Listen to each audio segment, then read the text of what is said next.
Hello there, Barry and Claire Winklebauer of New Now, and today we want to talk about dealing with disappointment. That's another big one. Yeah. Dealing with disappointment, because we all know life is not fair. The only thing that's fair is the state fair. Yeah. So what do you got today? So, when you're dealing with expectation, the distance between expectation and reality is disappointment. And so if your expectations are really high and you've got this is your expectation and reality is way over here, that distance is a long disappointment.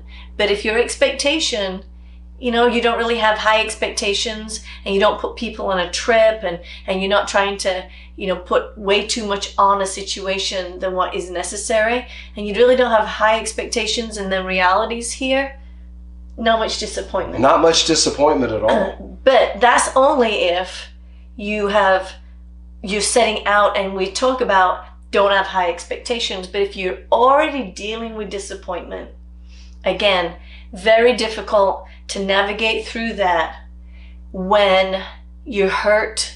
You've got some sadness and depression, anxiety, and all that. But when you're dealing with disappointment, you have to come to terms in order for whatever's in the past to stay in the past and not allow it to influence your future. In other words, to forge ahead, to look into the future, we have to quit looking back at the past. And you've got to just and that's difficult, let it go. But it can be done. That's where we come in. We can help you get through the disappointment so you can begin to look ahead into a bright, sunny future. A lot of times I'll say, in the process of grooming yourself, in doing things, on a daily basis, you go to the shower, you take a bath, you wet your hair, you wash your hair, then you dry your hair. Your hair is dry, it no longer is wet, right? That's happened. Correct. It's now different, it's changed. And so you have to live moment by moment by moment, having in a now mentality, being in the now. This is what's happening now. Yeah, but what happened when my hair was wet? I can't go there. It's no longer wet. It's dry. I need to focus on now. And I focus on this step that I'm taking forward. And then the next step I'm taking forward. Anybody can turn around and look at all the mistakes somebody else has done, all the pain, the sorrow, the regret that somebody else has done back here. You can dwell on that till the day is long. But what does it do? What does it accomplish? You have no thriving in that. There's no life in that. So you have to say, that was then, this is now. That was done. I'm going to learn from it, but I'm not going to allow it to continue to have the influence in my life. I'm sorry. I'm sad. We've lost money. You've lost time. You've lost maybe some friends. You've lost some things that you rather not, but it's done. You can't change it. You can only go forward and try to keep yourself looking at what you do have left, what is going right. Disappointments about what went wrong, what should have happened, what should have changed. But, that's good. People have lost loved ones or lost a spouse or, had a divorce. So much. Something's happened. But look at the friends you do have. Look at the money you have saved. Look at the things on a positive level. Everybody can look at a glass and say, is it half empty or half full? But what is right? I thank God I have a glass. Thank goodness I have a home, or I have clothes to wear. I have a brush to brush my hair. Whatever it is, find something that you're happy you have. Even if it's I have a toothpick and I have 2 teeth over here to be able to use it. I mean, it sounds so elementary and almost slight in a way, but it's true, isn't it? Because the spiral down is fast. You walk up the steps to go to a big slide, like a water slide or something. Way up, and it's a big chore, and you have to drag up your mat, and you have to do. But once you get to the top and you sit on that mat, everything going down is fast. And so you have to stop yourself going down that path fast. It's so easy. You've got to grab a hold of yourself and say, no, I will focus on what I do have, what is going on that is right in my life. And yes, there's disappointment and I acknowledge it, but I'm not going to dwell on it. I can't stay there. No. In other words, we can take lemons and make lemonade. So let's make some lemonade out of our lemons to go into our future so we can have a new now for tomorrow. And even a new now can begin today, can it? Yeah, and here's another thing too.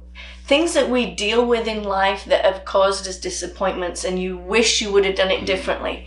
There's a sea of people behind you who is about to make that same mistake. Your life is a testimony. It is an example. You can take your story and share it and save somebody else, help somebody else, navigate somebody else through. Your life is not a waste or a miss.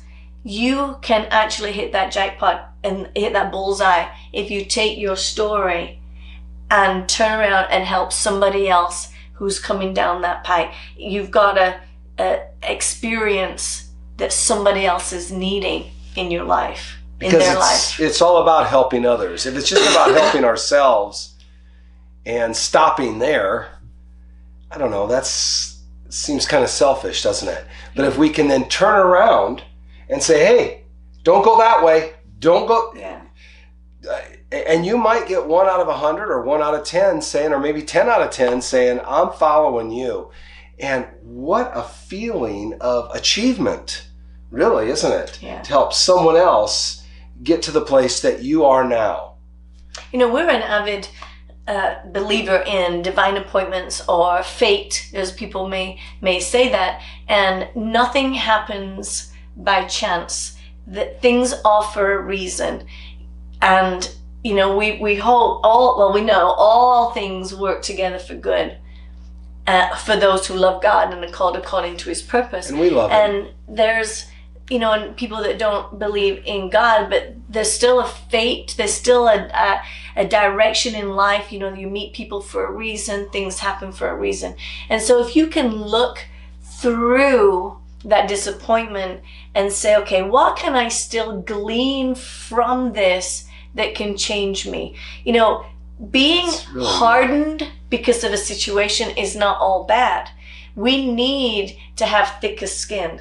We become so naive. We want to just help and share and give. But if an experience has caused us to harden ourselves, it's not all bad. We need to self-preserve a little bit and maybe, you know, pull back from a situation. Just because somebody needs help doesn't mean to say you're the one to help them. That's right. You know, and so you have to go through the disappointments in your life. How can it shape you?